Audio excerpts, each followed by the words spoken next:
Barstool Sports, White Sox Dave.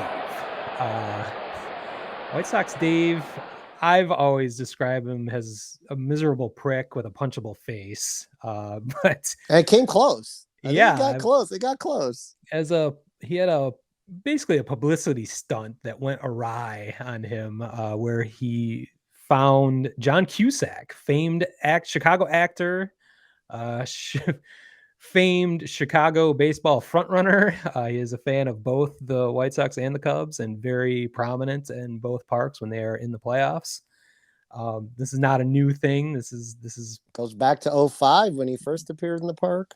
yeah. So rightly so. I mean, a hardcore, angry White Sox fan that White Sox Dave has always called him out. It's not a new bit for him. The new part of it was that he could get a camera crew with him and actually confront John Cusack, who was totally blindsided. He was having a conversation with I don't know who he was talking to, but did you notice Cusack's getup? He was wearing like a bandana over his face, which you could say is for COVID, but also to kind of conceal his identity, probably. Yep.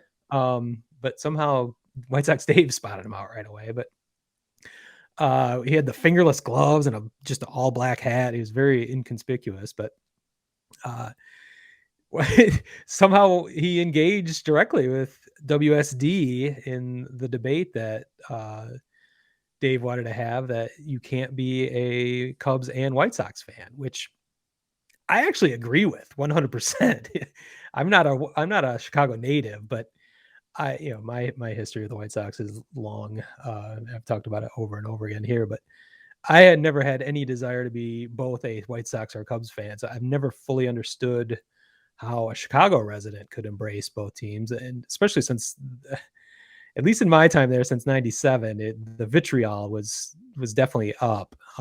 Maybe it's increased over the years and I just haven't noticed because I've been in the midst of it, but it seemed pretty obvious to me that there should not be a Cubs slash Sox fan. So I agree with Dave. The part I disagree with Dave is just trying to do a gotcha moment. Cusack, who had no idea what was happening, he actually shut him down pretty quickly. He's like, well, I've been in a movie. I've played famous White Sox. And then he was giving him trivia lessons and stuff, which is kind of weak too. But well, he gave him bad trivia. He said Mike Squires was the third baseman for the 83 White Sox. He was the backup first baseman. You fucking idiot. Regardless, I thought White Sox Dave kind of ran out of material quickly and kind of shrunk in the moment, although he felt like he was tiny to begin with. He's like a foot shorter than Cusack. Yeah, John was definitely talking down to him. Yeah. on more than one way, but I'm not sure that Cusack's comeback was that great, but Dave did not have much material, which I was surprised by because that's his entire livelihood. And he seemed to shrink in the moment and look pretty bad by the end. And pretty much universally on social media, at least, the PR stuff backfired. It wasn't entertaining at all. It's just stupid. I thought he could have had a lot better lines, and I'm sure he's used on his podcast for years that he blanked on. So all he kept saying was, "You just can't be a fan of both teams." He locked up basically, which I feel. By the way, almost feel bad for him. Hey, everyone listening out there, go watch that. And when Smitty and I reference of what this podcast would have been like 10 years ago, there you go. Oh yeah, that's probably what this podcast would have been like then. Yeah.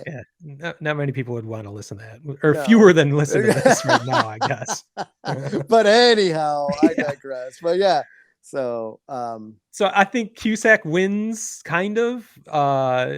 He and White Sox Dave is at the same time correct. So it's just an odd thing. I just think it's kind of just bad social media in general.